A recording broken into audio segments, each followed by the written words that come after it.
નેત્રંગ તાલુકામાં ભગવાન બિરસા મુંડાની 150મી જન્મજયંતિ નિમિત્તે એક ભવ્ય અને ઐતિહાસિક કાર્યક્રમનું આયોજન કરવામાં આવ્યું હતું। કાર્યક્રમ શરૂ થતાં જ વહેલી સવારે જ આદિવાસી સમાજના ભાઈઓ બહેનો ટોળે વળીને સ્થળ પર ઉમટી પડ્યા હતા। નેત્રંગના મુખ્ય મેદાનમાં આયોજિત આ કાર્યક્રમમાં હજારોની સંખ્યામાં લોકોની હાજરી રહી હતી, જેમાં ઉત્સાહ, ઉજવણી અને આદિવાસી સંસ્કૃતિનું અનોખું સંગમ જોવા મળ્યો હતો। આગેવાનોની ઉપસ્થિતિએ કાર્યક્રમને વધુ ભવ્ય બનાવ્યો। ખાસ કરીને ડેડિયાપાડાના ધારાસભ્ય અને આદિવાસી સમાજના લોકપ્રિય યુવા નેતા ચૈતર વસાવા સમગ્ર કાર્યક્રમમાં કેન્દ્ર સ્થાને રહ્યા હતા। તેમણે ભગવાન બિરસા મુંડાના 150મા જન્મજયંતિની શુભેચ્છાઓ આપી તેમના વિચારોને આદિવાસી સમાજ માટે કરેલા અવિસ્મરણીય સંઘર્ષની યાદ તાજી કરાવતા ભાવનાત્મક શબ્દોમાં સંબોધન કર્યું। સાથે સાથે સમાજના યુવાનોમાં શિક્ષણ, સશક્તિકરણ અને સંસ્કૃતિ જાળવવા માટે એકતા અને પ્રગતિનો સંદેશ આપ્યો હતો। કાર્યક્રમમાં વાંસદાના ધારાસભ્ય અનંત પટેલ, લોકસભાના પૂર્વ ઉમેદવાર શેરખાન પઠાણ, વિદ્યાર્થી નેતા યુવરાજસિંહ જાડેજા, વાલિયાના આગેવાન રજની વસાવા સહિતના અનેક આગેવાનોની હાજરી રહી હતી। તમામે ભગવાન બિરસા મુંડાના જીવન સંદેશ અને આદિવાસી સમાજના હક અધિકાર માટેની તેમની લડતને યાદ કરતા સમાજને સશક્ત બનાવવા માટેના પોતાના વિચારો રજૂ કર્યા। બીજી તરફ આજે જ દેશના વડાપ્રધાન નરેન્દ્ર મોદીએ ડેડિયાપાડા ખાતે રાષ્ટ્રીય સ્તરે ઉજવાયેલા બિરસા મુંડાની 150મી જન્મજયંતિના કાર્યક્રમમાં હાજરી આપતા દેશવ્યાપી આદિવાસી વિકાસ કાર્યક્રમો અંગે મહત્વપૂર્ણ જાહેરાતો કરી હતી। વડાપ્રધાનની હાજરી અને બીજી તરફ નેત્રંગ ખાતે યોજાયેલા વિશાળ સમારોહ વચ્ચેનો સંયોગ સમગ્ર જિલ્લામાં ચર્ચાનો વિષય બનેલો હતો। કાર્યક્રમ દરમિયાન આદિવાસી સમાજની મહિલાઓ અને યુવાનોની વિશાળ હાજરીએ પણ સમાજમાં બિરસા મુંડાના પ્રેરણાદાયી વિચારોનો ઊંડો પ્રભાવ સાબિત કર્યો। આ સમગ્ર આયોજનના માધ્યમથી આદિવાસી સમાજે બિરસા મુંડાના ત્યાગ, સંસ્કૃતિ અને પરંપરાઓને નવી પેઢી સુધી પહોંચાડવાનો સંકલ્પ વ્યક્ત કર્યો હતો। કાર્યક્રમનું સફળ સંચાલન ચૈતર વસાવા અને તેમની ટીમ દ્વારા કરવામાં આવ્યું હતું।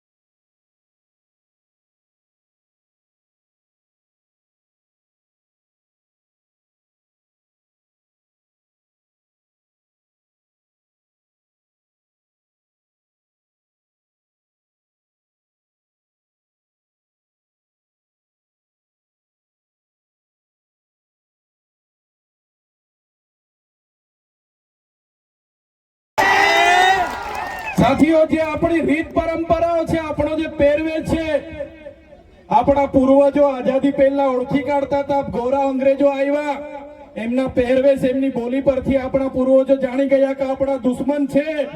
આજે તો આપણે એ લોકોની સંસ્કૃતિ અપનાવતા થઈ ગયા, એ લોકોના પેન્ટ શર્ટ પહેરતા થઈ ગયા, એ લોકોના જીન ટી શર્ટ પહેરતા થઈ ગયા, એ લોકોના બૂટ સૂટ આપણે પહેરતા થઈ ગયા। આપણી બહેનો પણ આજે પંજાબી પહેરતી થઈ ગઈ, ડ્રેસ પહેરતા થઈ ગયા, ચણિયા ચોરી પહેરતી થઈ ગઈ, જીન્સ ટી શર્ટ પહેરતા થઈ ગયા। ત્યારે આવનારા દિવસોમાં આપણો દુશ્મન કોણ છે તે આપણને ખબર પડવાની। ત્યારે આપણે મૌલિક નૈતિક મૂલ્યો આપણે જાળવવા પડશે, આપણી બોલી ભાષા આપણે સાચવવી પડશે, આપણો પહેરવેશ, આપણી સંસ્કૃતિ, આપણા વારસામાં મળેલી આપણી પરંપરાઓ, રીત રિવાજો આપણે સાચવવા પડશે। સાથીઓ, આપણા વિસ્તારમાં વૈશ્વિકરણના નામે જમીનો છીનવાય છે, ઔદ્યોગિકરણના નામે જીઆઈડીસી આવી, એમાં જમીનો છીનવાઈ ગઈ, અને તમે જોઈ લો આજે ધર્માંતરણના નામે આદિવાસીઓને ભોળવામાં આવે છે। આજે શિક્ષણના નામે ધર્મના પ્રચારો થાય છે।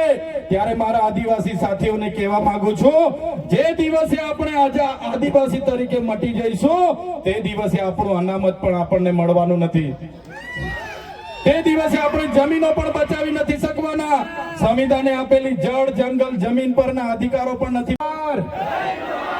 ઉલ ગુલાન, ઉલ ગુલાન, ઉલ ગુલાન, જિંદાબાદ બોલો, જિંદાબાદ। પાછળ વાળા ભાઈઓ, ભૂખ લાગી છે કે શું?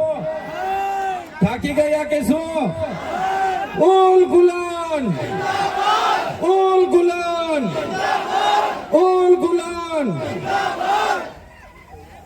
સૌ પ્રથમ તો 150મી જનનાયક બિરસા મુંડાજીની જન્મ જયંતિમાં અહીં મંચસ્થ ઉપસ્થિત બધા જ લોકો બોલે એવા છે, પણ એ બધા જ આગેવાનોની હું ક્ષમા માંગુ છું કે સમયની મર્યાદામાં અને જે પ્રકારના કાર્યક્રમો છે એ પ્રકારના કાર્યક્રમોને ધ્યાને રાખીને તમને બોલવાની જે આયોજક મિત્રોએ તમારા વતી અમને સૂચવેલું છે તો બધાને વિનંતી કરું છું, બધા સહયોગ આપજો. સાથે સાથે મંચસ્થ તમામ આગેવાનો, મારા સાથી સિનિયર ધારાસભ્ય અને હર હંમેશ ભાજપના વડાપ્રધાનને આદિવાસીઓની તાકાત આજે આપણે બતાવી દીધી છે, એ બદલ બધાનો ખૂબ ખૂબ આભાર. આ આપણી તાકાત છે અને જ્યારે પણ કોઈ જીએમડીસી ની વાત આ વિસ્તારમાં લઈને આવશે, જ્યારે પણ આ વિસ્તારમાં હાઇડ્રો પ્રોજેક્ટના નામે ગામડાઓ વિસ્થાપિત કરવાની વાત કરશે, કોરિડોરના નામે ગામડાઓને વિસ્થાપિત કરવાની વાત આવશે, માલસામોડ પ્રોજેક્ટના નામે ગામડાઓ વિસ્થાપિત કરવાની વાત આવશે, કે કેવડિયાની મારી બહેનોને હેરાન કરવાની વાત આવશે, તે દિવસે પણ આવો ઘોડાપુર આપણે પહોંચવાનું છે. તે દિવસે પણ ઘોડાપુર થઈને આપણે પહોંચવાનું છે. ત્યારે મારા સાથીઓ, મારા વડીલો, મારા યુવાનો, બાળકો, સૌ તમે પોતાના વિસ્તારમાંથી પોતાના રોટલા ખાઈને પોતાના ભાડે થઈને તમે અહીંયા પહોંચેલા છો. ત્યારે આજ તમારો ભાવ, આજ તમારા અમારા પ્રત્યેનો પ્રેમ, આજ તમારો સહકાર અમારી તાકાત છે. આજે આનંદભાઈ અને હું જ્યારે આવડી મોટી સરકાર સામે લડતા હોય, આ સરકાર પર પોલીસ છે, આર્મી છે, એમના કલેક્ટર છે, એમના એસપી છે, એમની કોર્ટો છે, એમનું તંત્ર છે, યંત્ર છે, મંત્ર છે, પણ અમારી સાથે અમારી જનતા છે, એ લોકો અમને ક્યારે કાઢી નહીં શકે. સાથીઓ, કોર્ટમાંથી હું છૂટીને આવ્યો અને આ પોલીસ, એ ભાજપની પોલીસે ખોટા સોગંદનામા કર્યા અને સોગંદનામાના લીધે મને ડેડિયાપાડામાં આજે પ્રવેશ બંધી છે.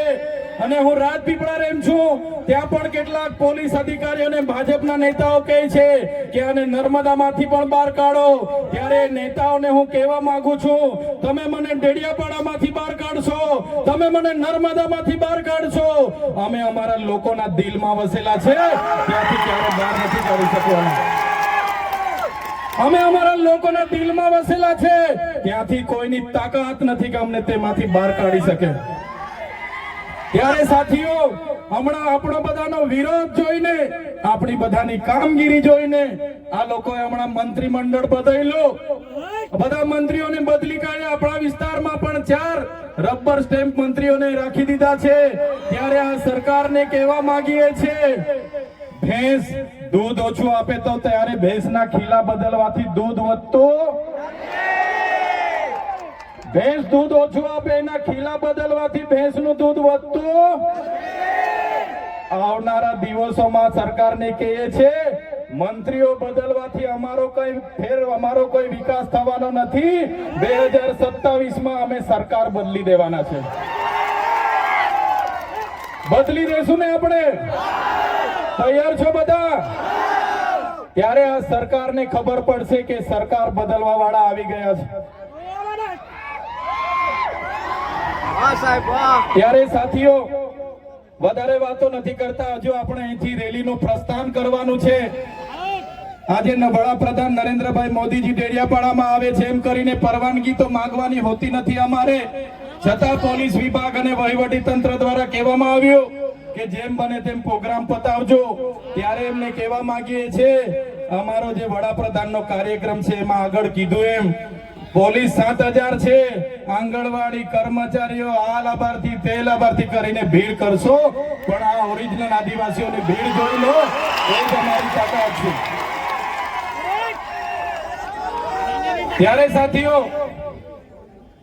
ભગવાન બિરસા મુંડાની જે ઉપદેશો હતા, એમના જે વિચારો હતા, એમણે પોતાનું 25 વર્ષમાં પોતાનું જીવન આપણા માટે સમર્પિત કરી દીધું. આપણે બધા એમના વિચારો, ઉપદેશો અહીંથી લઈને જઈશું. આપણી અસ્મિતા બચે, આપણી સંસ્કૃતિ બચે, આપણા રૂઢિ પરંપરા બચે. आदिवासी हायरा जल का मालिक जंगल का मालिक जमीन का मालिक हायरा बब्बर से